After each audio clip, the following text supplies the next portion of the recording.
नमस्कार. मी चंदनदादा चव्हाण, जय हिंद सेना पक्षप्रमुख. सांगली, मिरज आणि कुपवाड शहर महानगरपालिकेच्या घरपट्टी विभागातील कारभाऱ्यांनी भांडवली मूल्याच्या आधारावर रेडी रेकनरच्या 5% दरानं हे जी घरपट्टी आकारणीचा उद्योग आज यांनी नागरिकांच्या याच्यावरती लादलेला आहे.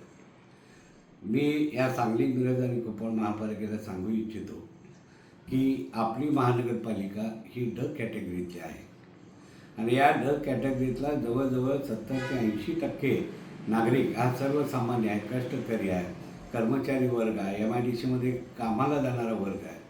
तर या लोकांच्यावरती 5% 5 पटीनं जर जादा तुम्ही घरपट्टी आकारणी करून या जनतेची लूट करण्याचा उद्योग जर करणार असाल तर या महानगरपालिकेतल्या जनतेमध्ये आपल्या महापालिकेच्या विरोधात तीव्र असंतोषाची लाट निर्माण झालेली आहे आणि सर्वसामान्य जनता आमच्यासारखे कार्यकर्ते हा महानगरपालिकेचा निर्णय हा आणून पाडल्याशिवाय राहणार नाहीत आणि जनतेचा उद्रेक झाल्यानंतर या महापालिकेला भविष्यात याचे गंभीर परिणाम भोगावे लागतील अशा पद्धतीचा इशारा मी या निमित्तानं देतो आहे.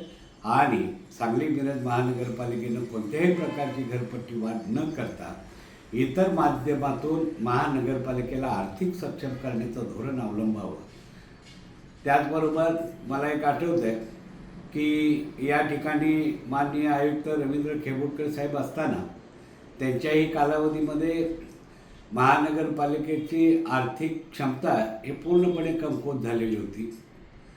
मक्तेदारांची 11-11 कोटी रुपये बिलं ही 6-6 महिने 8-8 महिने मिळत नव्हती. तर त्यांनी एक प्रकारची शिस्त लावली. मात्र त्यांनी घरपट्टीच्या माध्यमातून लोकांची लूट न करता त्यांनी आर्थिक सक्षम बनवण्यासाठी महानगरपालिकेला काही कठोर निर्णय एक वेगवेगळ्या पद्धतीनं केले. मक्तेदारांची 11 कोटी रुपयाची बिलं दिले. महानगरपालिकेच्या कर्मचाऱ्यांचा पगार थकलेला होता, तो सुद्धा देऊन संपूर्ण पगार देऊन महापालिकेचे पगार वगैरे सगळे सुरळीत करण्याचं काम या रवींद्र खेबुडकर आयुक्त साहेबांनी केलेलं होतं.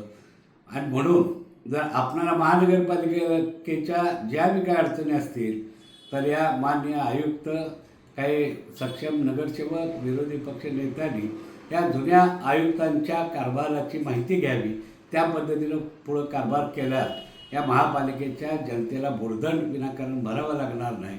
म्हणून मी आवाहन करतो आणि या ज्या विविध संघटना, राजकीय पक्षांनी ज्यांनी या घरपट्टीच्या विरोधात आवाज उठवलेला आहे त्यांनासुद्धा माझा पाठिंबा राहील. धन्यवाद. जय हिंद, जय महाराष्ट्र.